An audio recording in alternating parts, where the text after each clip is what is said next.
My name is Casey James, and this is Leading with a Moral Compass for AEP 855.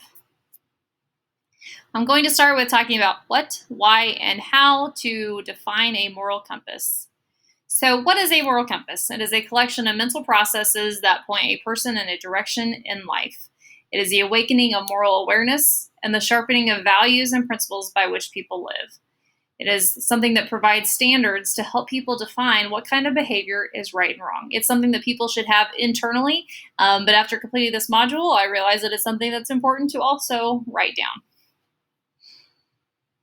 Why do people need a moral compass? It helps provide a sense of consistency for those around you. If you have a strong moral compass, people will know what to expect from you, which is really important as an educator, whether you're a teacher or a school leader. It helps protect the greater good through a commitment to justice, kindness, and equity. It increases the sense of integrity, contentment, focus, grounding, and purpose. It helps people to be good role models. It minimizes harm and maximizes positive contributions within society. And if you have a moral compass, you're more likely to think through the consequences of your actions. So how do you find your moral compass? You have to have integrity in your everyday life. And find your true north and never get close to crossing that line that divides right and wrong. The presenter in that video talked about the closer you get to crossing the line between right and wrong, the easier it gets. So to just stay away from that. Also, you should put people first in your decision making. Respect individual dignity. Treat everybody fairly. Be honest. Make your values clear. Apply the rights theory that obligates humans to respect the rights of others. And practice mindfulness to improve response with thoughtful cognitive calculation.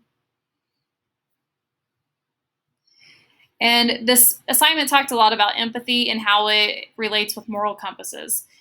Defined, empathy is the ability to feel the suffering of other people and know what it is like to be somebody else. And they consider empathy to be the foundation of moral action. And empathy is kind of what drives moral education. And it talks about the need for teaching students how to understand perspectives from around the world. Teaching in a rural school, we don't have a lot of different perspectives. All of our kids pretty much look the same, and they have very similar experiences. And so this is something, when we watch the news, kids don't really always understand what is happening somewhere else in the world.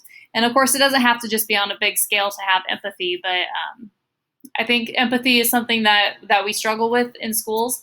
I think it's something that my students struggle with, and it's something that I'm always trying to teach. And I think for school leaders, it's definitely something worth trying to incorporate in all of the classes, is that moral education to increase empathy, which would help everybody, not just school leaders, not just educators, to have that moral compass. So my moral compass includes the four main ones of integrity, equity, responsibility, and optimism. Of course, I can make a huge list of what all I think is important for me morally, but those were the four that that I settled on. Integrity is something that has always been very important to me. I think my parents instilled that in me from a very young age.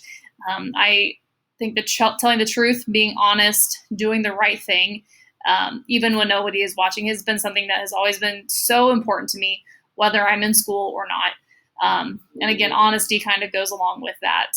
And sometimes I think I'm too honest. I'm a little blunt, but I try not to be too often.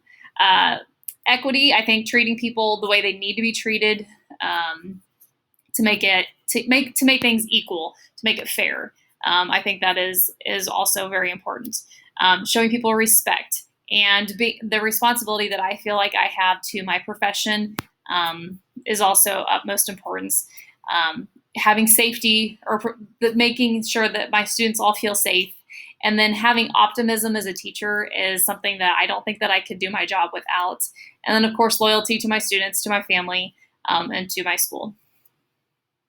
My references and my addendum.